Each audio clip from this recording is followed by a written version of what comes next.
dengan sikap PKB merespons perubahan nama koalisi yang awalnya Koalisi Kebangkitan Indonesia Raya menjadi Koalisi Indonesia Maju, Mas Adi, Anda melihat bahwa sudah ada ancang-ancang bahwa PKB akan beralih haluan, dan kalaupun sudah, kemungkinannya kemana ya? Ya, Mas Tipal, sebenarnya sejak semalam itu perdebatannya bukan lagi PKB akan hengkang atau tidak dari kubu koalisi Prabowo Subianto, tapi memang informasinya di kalangan media, di kalangan aktivis, pekerja-kerja politik, itu sudah agak mulai maju, bahwa sudah ada kesepakatan politik antara Nasdem dan PKB, dan memang ini tidak diekspos ya ke publik ya, soal bagaimana keduanya ini sangat mungkin akan berkoalisi di 2024. Bahkan yang menurut saya infonya sangat tepat itu, bahwa akan segera diumumkan koalisi antara Nasdem dan PKB, koalisi antara Anies Baswedan dan Gus Muhaimin dalam hitungan beberapa hari ke depan. Dan itu Termasuk menjadi kunjungan Pak Anies Baswedan ke Jombang itu sudah menguatkan sinyal itu? itu bagian dari salah satu tanda alam saja sebenarnya. Tapi kalau per hari ini sekalipun perdebatan-perdebatan di kalangan media itu memang setengah percaya ataupun separuhnya juga percaya terkait dengan informasi yang begitu cepat soal kemungkinan Anies Baswedan dan Cak Muhaimin itu akan bergandengan berkoalisi di 2024. Jadi bagi saya perdebatannya bukan lagi 11-12, tapi kapan kira-kira ya Anies Baswedan dan Gus Muhaimin akan segera diumumkan oleh Nasdem dan PKB sebagai pasangan calon di 2024. Nah, ini yang kita tunggu sebenarnya ke depan. Oke. Kalau masih bicara tentang apakah PKB 11-12, apakah akan hengkang ke poros mana, saya kira itu perdebatan 2 bulan yang lalu. Nah, ke depan kita Oke. tinggal tunggu kapan ini Gus Saiful untuk mengumumkan duet antara Anies Baswedan dan Gus Muhaimin. Udah itu aja jalan Oke. ceritanya. Oke, tapi yang senyum-senyum duluan tadi yang saya perhatikan tuh Bang Saleh nih. Meresponnya gimana tuh kemungkinannya bakal beralih haluan ke PKB ini ke Nasdem? Menguntungkan posisi PAN? Saya cuman senyum atas komentarnya Mas Adi. Mas Adi ini memang agak sedikit lebih maju lah dari kita dalam menafsirkan fenomena politik yang belakangan terjadi. Tetapi kami di Koalisi Indonesia Maju atau di 4 partai dan ditambah PBB ini merasa bahwa kita masih solid lah, insya Allah ya, karena memang niatnya baik. Niat kita sebetulnya bukan hanya sekedar mencari cawapres, tetapi memenangkan pilpres yang akan datang itu. Dari karena itu tentu masih ada cukup waktu untuk memikirkan secara komprehensif dan bersama-sama untuk bagaimana kita mencari pasangan capres dan cawapres yang paling otoritatif untuk memenangkan pertarungan itu. Nah, kalau misalnya ada tafsir-tafsir seperti itu, ya tentu kami di koalisi ini, terutama kami dari Partai Amanat Nasional, merasa bahwa Muhaimin Iskandar atau Caimin itu adalah orang yang sangat komitmen dengan apa yang sudah disepakati bersama. Dan karena itu kami merasa bahwa kebersamaan kami dengan PKB ini akan berlanjut, dan insya Allah perjuangan yang akan kami lakukan ini akan menghasilkan hasil yang terbaik, bukan hanya untuk seluruh anggota koalisi ini dari partai-partai yang ada, Tapi tetapi untuk bukankah ini akan menguntungkan posisi Partai Amanat Nasional juga yang mengusung nama Pak Erick Thohir untuk maju sebagai bakal cawapres pasangannya Pak Prabowo? Jadi kalau kami di PAN itu tetap menghormati semua usulan cawapres yang ada. Jadi kalaupun misalnya kami mendorong Erick Thohir, bukan berarti kami tidak berbicara ataupun meminta pendapat dan argumen dari partai-partai lain. Kami juga menghormati andai kata misalnya Partai Golkar mendorong misalnya Erlangga untuk berpasangan dengan Pak Prabowo. Dan tentu apalagi dengan Muhaimin Iskandar. Caimin ini kan orang yang sudah sangat mumpuni lah, orang yang sangat senior di politik ya. Dan karena itu tentu kita sangat menghormati itu. Namun demikian tentu karena masih ada waktu, kita masih cukup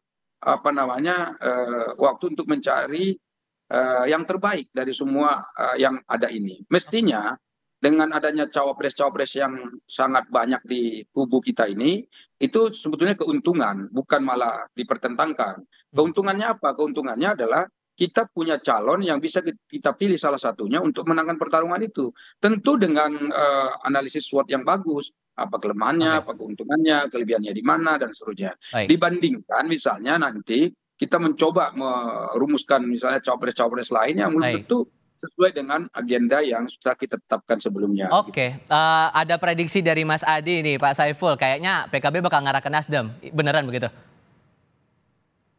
Ya, kita belum rapat DPP saya tidak ingin mendahului rapat DPP menyangkut soal keputusan baru dari Pak Prabowo untuk penggantian nama dari KKIR menjadi Koalisi Indonesia Maju. Kita tunggu saja.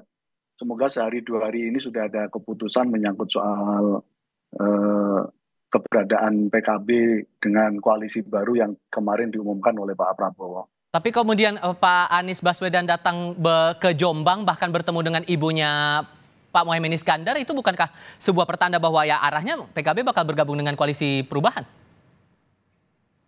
Tanya Mas Anies, karena benar-benar kita nggak tahu itu agendanya Mas Anies. Dan tadi seperti saya sampaikan, saya kontak sama Gus Salam. Kebetulan Gus saya kebetulan alumni Denanyar. Saya tanya, Gus, jadi kapan tuh Mas Anies ada agenda ke sana? Disampaikan sama Gus Salam sudah 2 minggu yang lalu. Ya gitu. Oke. Kalau menurut Anda Mas Adi, mungkinkah Anies Baswedan bakal dipasangkan dengan nama Muhaimin Iskandar? Ya sangat mungkin Mas, saya termasuk yang 100% harus yakin kok ini bisa akan landing barang untuk duet di 2024. Karena satu-satunya yang paling mungkin bisa menerima Gus Muhaimin dengan portofolio politiknya saat ini, dan bagi saya ini ketemu jodohnya ya Nasdem dan Anies Baswedan, maka tinggal menunggu waktu kapan akan segera diumumkan. Kan kita tahu sejak awal bahwa Nasdem itu menginginkan cawapres dari kalangan Nahdliyin, bahwa Viva kelihatan relatif menolak misalnya. Ya ini relatif menolak. Sebenarnya keduanya mau sih, cuman karena partai koalisinya aja yang nolak. Demokrat khususnya. Nah, kalau Gus Muhaimin dengan PKB datang, sulit bagi Demokrat untuk nolak ini. Makanya saya bilang di berbagai kesempatan mulai hari ini, bahwa ketika ada informasi, isu yang mengatakan soal duet antara Anies dan Caimin, saya kira akan sangat memungkinkan. Sepertinya doa-doa dari teman-teman Nasdem dan Anies Baswedan itu dipenuhi, karena sudah mulai ketemu jodohnya. Bahwa cawapres yang mereka cari itu adalah dari kalangan Nahdliyin. Ya, gajah itu ada di depan mata, bukan sibuk mencari jarum yang ada di lubang jami yang selama ini tidak pernah ditemukan gitu loh Mas. Oleh karena itu saya cukup yakin lah dengan soal kemungkinan itu. Tapi kalau kita bicara tentang nuansa politik yang lain, sebelum ada janur kuning melengkung, sebelum ada pendaftaran resmi ke KPU, maka apapun masih sangat mungkin bisa terjadi. Cuman saya satu hal, kalau PKB itu hanya ingin bahwa Gus Muhaimin di 2024 ada foto, ada namanya di kertas suara Pilpres. Udah itu aja jalur ceritanya. Baik, Hakul yakin kalau menurut Mas Adi pasangannya Pak Anies ini adalah Caimin. Gimana tuh Pak Saiful? Ya prediksi itu saya kira bisa kita pahami Mas Adi, prediksi-prediksi yang disampaikan oleh Mas Adi. Kita lihat saja, karena kami belum melakukan rapat DPP menyangkut soal keputusan ini. Jadi per hari ini kita mauquf, jadi berhenti sebentar untuk bergerak. Jadi mauqufnya tetap dalam koalisi yang sekarang PKB masih berada. Dan bagaimana nanti status berikutnya kita lihat hasil rapat DPP. Tapi nggak mungkin bakal ke koalisi PDI Perjuangan, karena terakhir yang dicermati oleh wartawan, terakhir kali Ketua DPP PDIP Said Abdullah bilang insya Allah Caimin tidak pernah kecewa dengan PDIP. Gus Muhaimin bersama PDIP kan pasti happy. Ngeresponnya gimana tuh Pak Saiful? Proposal kami tunggal, di manapun koalisinya Gus Imin masuk dalam kertas suara Pilpres 2024. Oke. Sejauh ini PAN bagaimana memastikan koalisi ini betul-betul solid begitu? Karena PAN kan bagian baru dari koalisi ini begitu. Sejauh mana kemudian juga memperjuangkan nama ET di dalam koalisi ini? Jadi tadi apa yang disampaikan oleh Mas Adi Praitno ini kan sebetulnya adalah prediksi atau katakanlah pendapat yang memang didasarkan pada ya asumsi-asumsi yang ada di publik. Nah, tetapi tentu ini menurut saya itu sama dengan pengamat sepak bola juga. Itu sering sekali pengamat sepak bola itu memprediksi dengan argumennya, misalnya pemainnya begini, ya kemudian pelatihnya sudah begini dan seterusnya. Tapi ketika disuruh menebak berapa skornya, lalu dikatakanlah misalnya skornya 1-0, 2-0 dan seterusnya. Dan seringkali itu meleset jauh gitu. Bukan seperti itu ternyata gitu. Banyak yang tidak sesuai. Nah, saya justru melihat fenomena yang ada ini, malah justru menafsirkannya berbeda. Kami masih yakin betul bahwa Caimin itu sangat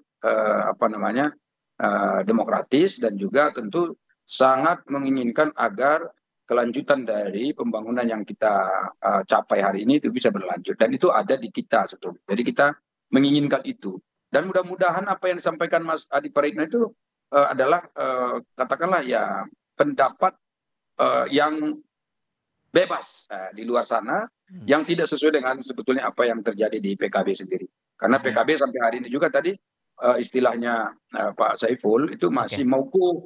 Maukuf itu artinya belum berpendapat apa-apa. Artinya kan belum ada gerakan di luar yang sekarang sedang ada. Yang sedang ada itu apa? Ya itu kita bersama dengan 4 partai politik ditambah dengan PPP. Gitu. Baik, Mas Adi, Anda menilai bahwa posisinya 1% bisa masuk ke Nasdem. Kalau PKB bergabung dengan koalisi PDI Perjuangan gimana? Ditambah dengan pendapat Said Abdullah tadi bilang Gus Muhaimin bersama PDIP kan pasti happy. Kalau proposal dari PKB itu tetap menjadikan Gus Muhaimin sebagai cawapres di 2024, agak sulit sebenarnya bergabung dengan koalisinya PDIP, karena apapun judulnya sudah begitu banyak nama-nama besar yang saya kira punya portofolio yang relatif sepadan dengan Gus Muhaimin. Ada nama-nama besar di dalamnya, ada Sandiaga Uno, ada Mahfud MD, ada Andika Perkasa, dan seterusnya ya. Nah, satu-satunya cara yang paling memungkinkan sebenarnya bagi PKB supaya proposal politiknya bisa diterima dan bisa bekerja sama di 2024 adalah Anies Baswedan dan Nasdem. Kenapa Anies Baswedan dan Nasdem? Karena memang awal Anies Baswedan itu paham betul letak kelemahannya adalah di Jawa Timur, Jawa Tengah, dan kalangan NU. Satu-satunya yang bisa menjawab semua itu adalah PKB dan Gus Muhaimin. Itulah yang saya sebut sebagai satu keyakinan argumentatif yang didasarkan pada angka-angka statistik tentu saja. Persoalannya apakah jadi ini barang atau tidak? Wallahu a'lam bishawab. Oke, terima kasih Mas Adi sudah berbagi perspektif. Bang Saleh juga terima kasih, Pak Saiful Huda juga terima kasih sudah berdiskusi di Kompas TV. Sehat selalu semuanya.